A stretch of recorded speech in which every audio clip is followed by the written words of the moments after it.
கடவுளுடைய பிள்ளைகளே, உங்கள் யாவருக்கும் காணொலியில் கர்த்தரை காண்போம் ஐக்கியத்தின் சார்பாக தோத்திரத்தை தெரிவித்துக் கொள்கிறேன். இந்த நாளுடைய சிந்தனை 2023 ஆண்டை துவங்கின நாம் இன்னும் ஒரு நாளில் ஒரு புதிய ஆண்டை நாம் காணப்போகிறோம். இந்த ஆண்டு முழுவதும் ஆண்டவர் நம்மை நடத்திருக்கிறார், நம்மோடு வாழ்ந்திருக்கிறார், நாம் அருகாமையிலே வாழ்ந்திருக்கிறார், நம்முடைய தேவைகளை சந்தித்திருக்கிறார். நாம் மறந்தாலும் அவர் நம்மை மறக்கவில்லை, நாம் தூங்கினாலும் அவர் தூங்கவில்லை. அப்படிப்பட்ட ஆண்டவர் நம்முடைய வாழ்க்கை மீது கண்ணை வைத்து ஆலோசனை சொல்லுகிற ஆண்டவராக இம்மட்டுமாய் இருந்திருக்கிறார்.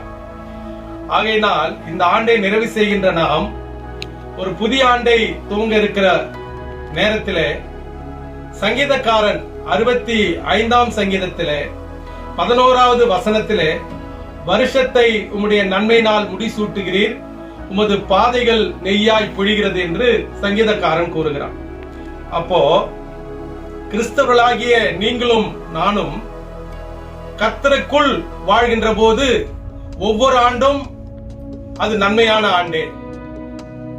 கர்த்தருடைய கட்டளைகளை, கட்டளையுடைய வார்த்தைகளை, கர்த்தருடைய போதனைகளை நாம் மீறி நடப்போம் என்று சொன்னால் அந்த ஆண்டு நமக்கு பல இன்னல்களை, இக்கட்டுகளை வருவதற்கு வாய்ப்பு உண்டு.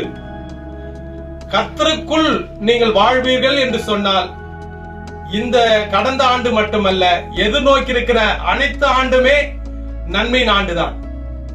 ஆகையினால் கடவுளுடைய பிள்ளைகளே, இந்த சங்கீதக்காரனுடைய அந்த வார்த்தை எதை மையப்படுத்துகிறது என்று சொன்னார், ஆண்டவர் ஒவ்வொரு ஆண்டும் நன்மையினால் முடிசூட்ட வேண்டும் என்று சொன்னார்.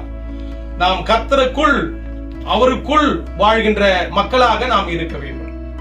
அதனால இந்த ஆண்டு இறுதியிலே நம்முடைய வாழ்க்கை கடவுளுக்குள்ள இருக்கிறதா, நெருக்கமாக இருக்கிறதா, அவருக்கு பிரியமானதாக இருக்கிறதா, எதிலே ஆண்டவருக்கு பிரியமில்லாத காரியத்தை செய்கிறோம், எதிலே நாம் தவறி இருக்கிறோம், எதிலே கடவுளை விட்டு பிரிந்திருக்கிறோம் என்பதெல்லாம் இந்த ஆண்டின் இறுதியிலே அதை சரி செய்து கொண்டு கர்த்தருக்குள் வாழ்கின்ற பாதையை நாம் தேர்வு செய்வோம் என்று சொன்னால் ஒவ்வொரு ஆண்டும் நமக்கு நன்மை தருகிற ஆண்டாக இருக்கும்.